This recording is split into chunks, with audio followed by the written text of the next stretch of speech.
ఈ మధ్య కాలంలో అధిక బరువు అనేది సమస్యగా మారిపోతుంది. అయితే నిపుణులు సూచిస్తున్న మేరకు నైట్ టైమ్ రైస్ తీసుకోవడం మానేసి చపాతీ తీసుకోవడం చాలా లాభదాయకం అంటున్నారు. మరి ఏ విధంగా దీన్ని కుక్ చేసుకోవాలి? చపాతీయా? పుల్కానా?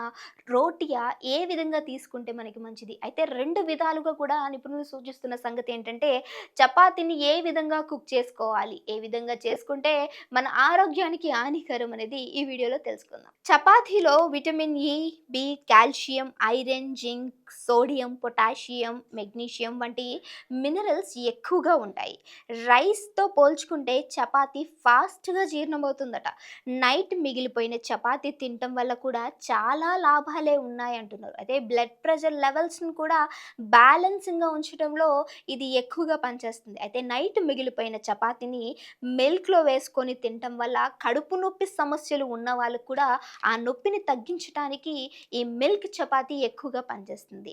గ్యాస్, అసిడిటీ, కాన్‌స్టిపేషన్ సమస్యతో బాధపడుతున్న వాళ్ళకి కూడా ఈ నైట్ మిగిలిపోయిన చపాతీ చాలా ఎక్కువగా ప్రభావితం చేస్తుందట. అదే షుగర్ కంట్రోల్‌లో ఉంచుతుంది.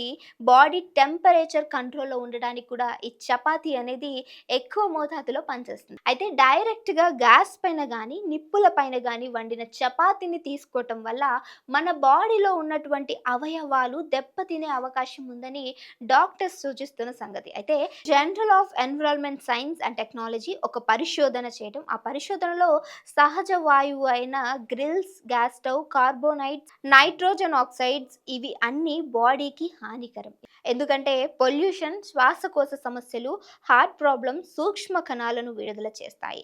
క్యాన్సర్‌కి కారణమవుతున్నాయి. అయితే మరో అధ్యయనంలో కూడా జనరల్ ఆఫ్ న్యూట్రిషన్ అండ్ క్యాన్సర్‌లో ప్రచురింపబడింది. అయితే హై ఫ్లేమ్‌లో మనం వండినటువంటి చపాతీ క్యాన్సర్‌కి కారణమయ్యే అవకాశం ఉందట. ఎందుకంటే చపాతీ పిండిలో నేచురల్‌గానే షుగర్స్, ప్రోటీన్స్ ఎక్కువగా ఉండటం వల్ల దీన్ని హై ఫ్లేమ్‌లో వండటం వల్ల అందులో ఉన్నటువంటి రసాయనాలు బయటకు వచ్చి క్యాన్సర్‌కి సంబంధించిన కారకాలు బయటకు రావడానికి చాలా మేరకు అవకాశం ఉందని నిపుణులు సూచిస్తున్నారు. మరి ఈ చపాతీని మీరు ఏ విధంగా తింటున్నారు? ఏ విధంగా తింటే మన బాడీకి హానికరం? మన అవయవాలు ఏ విధంగా చెడిపోతున్నాయని ఈ వీడియోలో తెలుసుకున్నారు కదా! మళ్ళీ ఇంకో వీడియోతో మళ్ళీ మీ అందరి ముందుకొస్తాం. చూస్తూనే ఉండండి అవర్ ఛానల్.